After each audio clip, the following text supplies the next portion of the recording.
Россия Федерациясынын Сибирь федералдык округундагы Алтай крайынын борбору Барнаул шаары.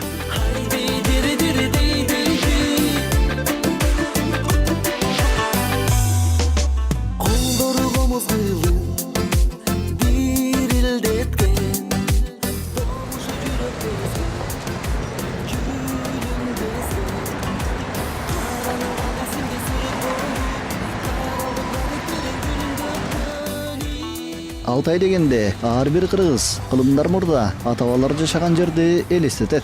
Бирок азыркы күндө дагы тагдырдын буйругу менен ушул аймакка келип жашап окуп жаткандар бар.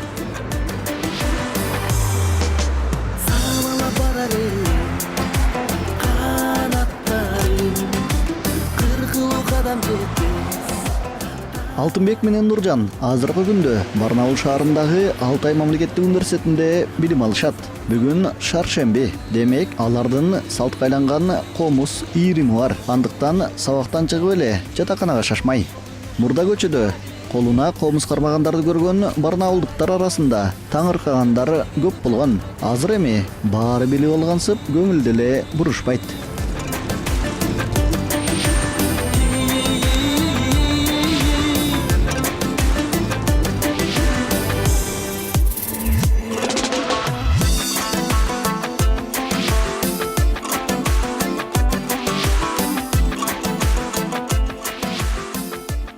Алтай мамлекеттик университетинин номер 4 жатаканасы. Анын 7 кабатындагы кадыресе бөлмөлөрдүн бири. Шаршемби жана ишемби күндөрү ушул жерге чогулмай, ийримге бардыгы олуттуу мамиле жасашат. Улуттук кийиминин катышуу салтка айланган. Нурпейил Самарбекова жумасына 2 жолу сабак өтүлчү ийримдеги жалгыз мугалим. Ал Бишкектеги Бүүсары Бейшеналиев атындагы Маданият жана искусство университетинин бүтүрүүчүсү.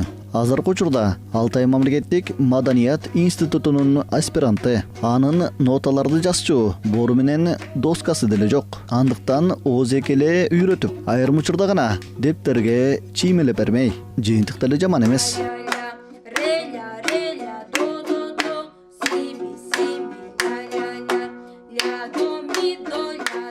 Негизи Кыргызстанда жүргөндө сабак өтчүмүн. Музыкалык мектепте иштегенмин, комуздан сабак берип. Азыр комуз үйрөнүп баштаганына бир 2 жумадан ашты. Бир 4 сабак болду. 4 сабакта ушул деңгээлде чертип калышты. Эң жөнөкөйүнөн баштадык. Биринчи комузду кантип кармаш керек, кандай олтуруш керек, комуз деген эмне. Негизи бул жерде Алтай мамлекеттик университетинде ар кандай маданий иш-чаралар көп болот.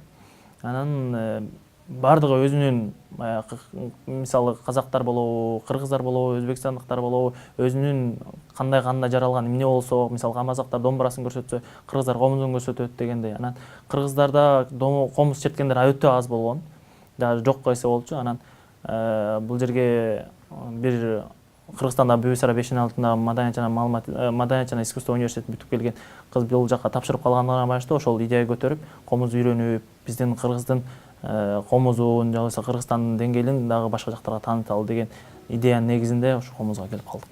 Музыкалык мектепке келген биринчи класстын окуучулары деп эсептейм буларды. Ошол деңгээлдеги окуучулар мындай жаңы эле келип башташты да. Ошол мындай музыкалык мектепте деле жаңы келген окуучуларга ушул деңгээлден баштайбыз да. Биринчи комузду туура кармагандан, комуздун тарыхы жөнүндө дегендейчи.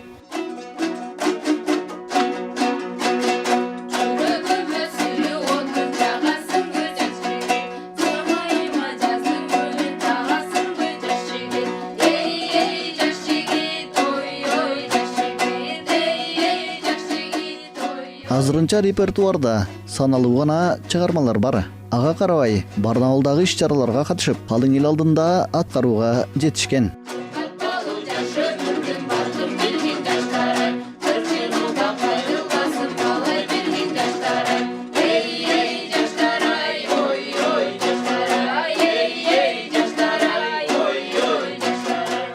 Ар бир бир келген студенттер өзүнүн үйлөрүнөн ушул комуздарды алып келип, анан атайын эң биринчи инструментибиз болгон комуз аспабын үйрөнүп, анан элге комузду жайылталы, комуздун аркасы менен кыргыздын маданиятын, кыргыздын тарыхын, кыргыздын жаңы жүзүн көрсөтөлү деп чечтик. Анан азыр көбүнү даярдап жатабыз. Жакында кыргыз диаспорасы менен биргеликте ушул студенттер болуп, бир шаардык деңгээлде чоң иш-чара өткөрөбүз 2 жумадан кийин. Көчөгү өткөн Айтматов атабыздын 90 жылдыгында дагы ушул комуз ойнолду. Комуз анан топшур, бул Алтай элинин улуттук аспабы. Анан эки аспапты бириктирип туруп, жергиликтүү калктын маданиятын көрсөтүп, анан өзүбүздүн дагы маданиятыбызды көрсөтөлүк деп.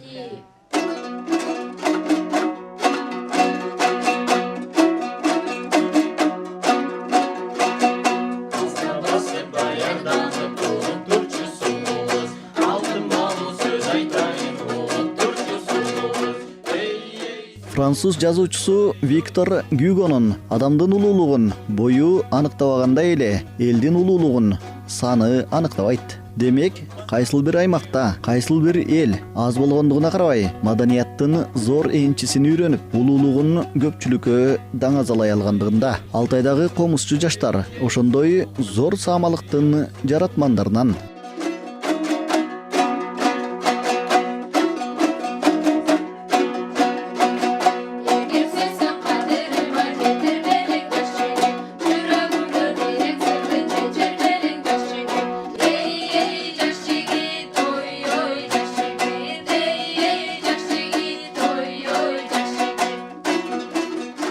Нурбек Боркошев, Үсөн Камчыбеков, атайын Кутмантаң көрсөтүүсү үчүн Барнаул, Алтай, Россия Федерациясынан.